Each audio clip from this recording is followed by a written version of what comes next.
araw magsisimula ang 10 calendar days na inilaan kay Vice President Sara Duterte para sagutin ang mga alegasyon sa ikatlo at ikaapat na impeachment complaints laban sa kanya. May unang balita si Tina Panganiban Perez.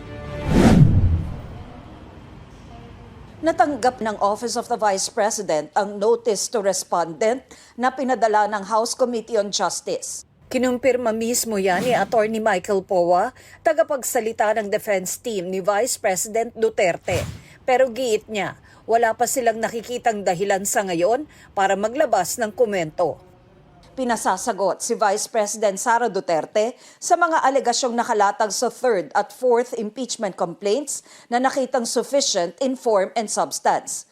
Binigyan siya ng 10 calendar days para ibigay ang kanyang tugon. The counting shall begin on March 6. The 10th day will be March 15. Kasama sa mga ground for impeachment ng dalawang reklamo, culpable violation of the Constitution, betrayal of public trust, graft and corruption, bribery, at other high crimes. Kaugnay ito sa umunoy maling paggamit ng confidential funds, pagkontrata sa isang papatay sa Pangulo, First Lady at dating House Speaker, pagkamal umano ng unexplained wealth at hindi pagdedeklara nito sa kanyang SALN, at umunoy pagkilos para sa political destabilization, sedition at insurrection. Itong answer is part of her due process as well. So as to whether she will file an answer or not, that is her prerogative. And if she doesn't file, again, that will merely be interpreted as her waiver of her right to file an answer. No? Nevertheless, ang Justice Committee tuloy lang ang proceeding ng impeachment complaints. Kung sasagot ang bise, may 3 calendar days naman ang mga complainant para maghain ng kanilang sagot.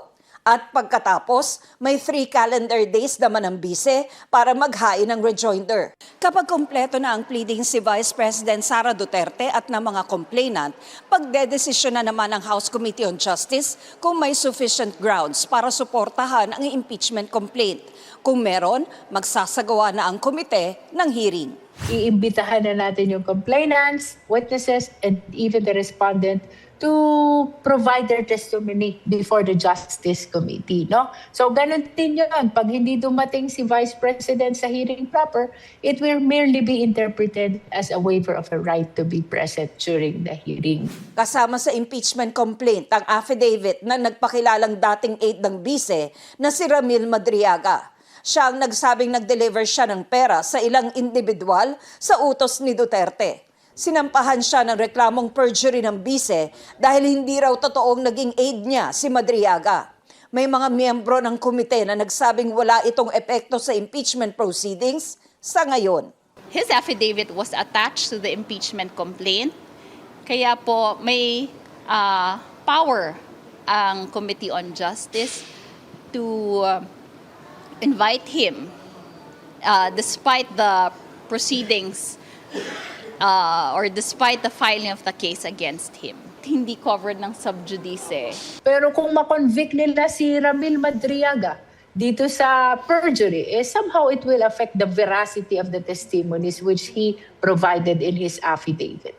Ito ang unang balita. Tina Panganiban Perez para sa GMA Integrated News. Gusto mo bang mauna sa mga balita? Mag-subscribe na sa GMA Integrated News sa YouTube at tumutok sa unang balita.